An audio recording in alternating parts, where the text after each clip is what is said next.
میں ذرا اس آرتھر سے دو دو ہاتھ کر لوں، باقی پس منظر وہ خود بتائے گا، جوانا نے کہا اور تیز تیز قدم اٹھاتا دروازے سے باہر نکل آیا۔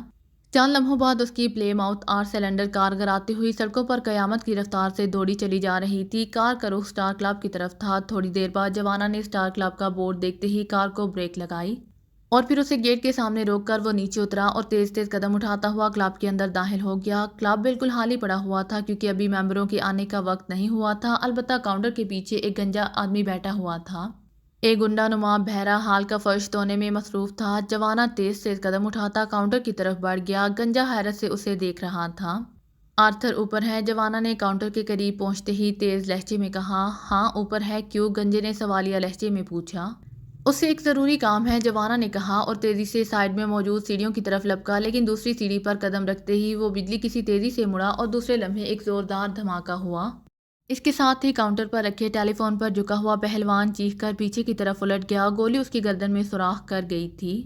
ہال کا فرش صاف کرنے والا گنڈا نما بہرا گولی کی آواز اور کاؤنٹر مین کی چیخ سن کر جیسے ہی اچھل کر کھڑا ہوا، جوانا نے دوسری بار ٹریگر دبا دیا اور دوسرے لمحے وہ بہرا بھی چیختا ہوا نیچے فرش پر جا گرا اور بری طرح ہاتھ پیر مارنے لگا۔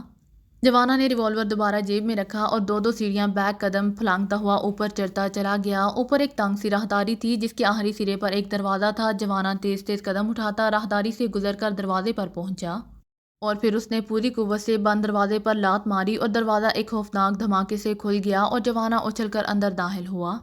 دوسرے لمحے کمرے کی سائیڈ پر رکھے ہوئے صوفے پر سے ایک پہلوان نما شخص اور ایک اینگلو انڈین لڑکی ہڑبڑا کر اٹھ کھڑے ہوئے۔ ان دونوں کے جسموں پر لباس تقریباً نہ ہونے کے برابر تھا۔ تمہارا نام آرتھر ہے؟ جوانا نے آگے بڑھتے ہوئے انتہائی خوفناک لہجے میں کہا۔ ہاں مگر تم وہی جوانا تو نہیں ہو؟ لیکن اس طرح یہاں آنے کا مقصد؟ آرتھر نے وقتی حیرت سے اپنے آپ کو نکالتے ہوئے کہا۔ جوانا نے جواب دینے کی بجائے جیب سے ریوالور نکالا اور دوسرے لمحے زوردار دھماکے کے ساتھ ہی وہ ایک طرف لڑکی بری طرح چیختی ہوئی فرش پر گری، اس کے سینے سے خون کا فوارہ بہہ نکلا۔ یہ تم نے کیا کیا؟ آرتھر نے بری طرح چیختے ہوئے کہا اور اس کے ساتھ ہی وہ تیزی سے میز کی طرف لپکا جس پر ایک بھاری ریوالور رکھا ہوا نظر آ رہا تھا۔ لیکن اس سے پہلے کہ آرتھر میز تک پہنچتا، جوانا کا ہاتھ گھوما اور آرتھر بری طرح ٹکراتا ہوا کمرے کی دیوار سے جا ٹکرایا اور پھر اس طرح نیچے گر گیا جیسے بوری میں سے آٹا نکلنے کے بعد نیچے گرتی ہے۔ جوانا کے الٹے ہاتھ کا بھرپور تھپڑ اس کی گردن پر پڑا۔ ابھی آرتھر نیچے گر کر دوبارہ اٹھا نہ تھا کہ جوانا نے اچھل کر پوری قوت سے اس کے سینے پر لات جما دی اور آرتھر کے حلق سے اس طرح چیخ نکلی جیسے اس کی روح شدید تکلیف سے اس کا جسم چھوڑ رہی ہو اور پھر اس کے ہاتھ پیر سیدھے ہوتے چلے گئے۔ جوانا نے جلدی سے ریوالور واپس جیب میں ڈالا اور آرتھر کو اٹھانے کے لیے جھکا ہی تھا کہ میز پر پڑے ہوئے ٹیلی فون کی گھنٹی بج اٹھی۔ میز پر دو ٹیلی فون سیٹ پڑے ہوئے تھے جن میں سے ایک کے ساتھ انٹرکام جیسی تھی اور دوسرا ڈائریکٹ فون تھا۔ گھنٹی اس ڈائریکٹ فون کی بج رہی تھی۔ جوانا ایک لمحے کے لیے ٹھٹکا، پھر دوسرے لمحے اس نے آگے بڑھ کر ریسیور اٹھا لیا۔ یس، جوانا نے آواز دبا کر بولتے ہوئے کہا۔ آرتھر، میں ڈان بول رہا ہوں۔ تنظیم کے ایک اہم کام کی وجہ سے مجھے تمہاری فوری ضرورت پڑ گئی ہے۔ تم فوراً ہوٹل سلور سٹار کے کمرہ نمبر 12 دوسری منزل پر پہنچو، جلدی فوراً۔ دوسری طرف سے ایک بھاری آواز سنائی دی اور رابطہ ختم ہو گیا۔ جوانا نے ریسیور رکھا اور پھر آگے بڑھ کر اس نے فرش پر بے ہوش پڑے ہوئے آرتھر کو اٹھا کر کاندھے پر لادا اور تیزی سے دفتر کے دروازے سے باہر آ گیا۔ سیڑھیاں اتر کر جب جوانا ہال میں پہنچا تو وہاں ابھی تک گنڈے نما بہرے کی لاش فرش پر پڑی تھی اور کوئی آدمی وہاں موجود نہیں تھا۔ البتہ اسے گنجے کاؤنٹر مین کے جسم کا کچھ حصہ کاؤنٹر کی دوسری طرف پڑا ہوا دکھائی دے رہا تھا۔ فون کا ریسیور غائب تھا، وہ شاید ابھی تک اس کاؤنٹر مین کی لاش کے ہاتھ میں تھا اور یہ اتفاق تھا کہ اس دوران اور کوئی شخص کلب میں نہیں آیا تھا۔ جوانا تیزی سے باہر آیا، اس نے اپنی کار کا پچھلا دروازہ کھولا اور آرتھر کو پچھلی سیٹوں کے درمیان دھکیل کر وہ کار میں بیٹھا۔ دوسرے لمحے اس کی کار کے ٹائر چیختے ہوئے آگے بڑھے اور پھر جوانا نے ایک شارپ موڑ کاٹا اور اس کی کار ہوا ہو گئی۔ وہ انتہائی سپیڈ پر کار دوڑاتا ہوا تھوڑی دیر بعد رانا ہاؤس کے گیٹ پر پہنچ گیا۔ مخصوص انداز میں 3 بار ہارن بجاتے ہی پھاٹک کھل گیا اور جوانا کار اندر لیتا چلا گیا۔ پھاٹک جوزف نے کھولا تھا۔ کیا پوزیشن ہے اس براؤن کی؟ جوانا نے کار سے نیچے اترتے ہوئے جوزف سے پوچھا جو پھاٹک بند کر کے واپس آ چکا تھا۔ ٹھیک ہے، جوزف نے سر ہلاتے ہوئے جواب دیا اور پھر کار کا پچھلا دروازہ کھول کر اس نے سیٹوں کے درمیان پڑے ہوئے بے ہوش آرتھر کو ٹانگ سے پکڑ کر ایک زوردار جھٹکے سے باہر گھسیٹ لیا۔ اسے بھی باندھ دو، میں ذرا اس کے ایک اور ساتھی ڈان سے مل کر آؤں۔ اس نے کسی تنظیم کا حوالہ دیا تھا۔ جوانا نے جوزف سے کہا۔ یہ آرتھر ہے؟ جوزف نے پوچھا۔ اگر آپ کو میری ویڈیو پسند آئے تو please like, share and subscribe کرنا مت بھولیے گا۔ جزاک اللہ۔